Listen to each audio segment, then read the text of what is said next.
David Franci prodira. Na levi strani je Kočar. Kočar gleda v sredino.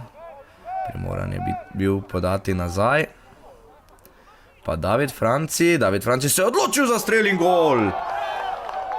Presenetil je zdaj s temle strelom Dima Tamorino, David Franci, ki je v 27. minuti srečanja prišel do svojega drugega zadetka.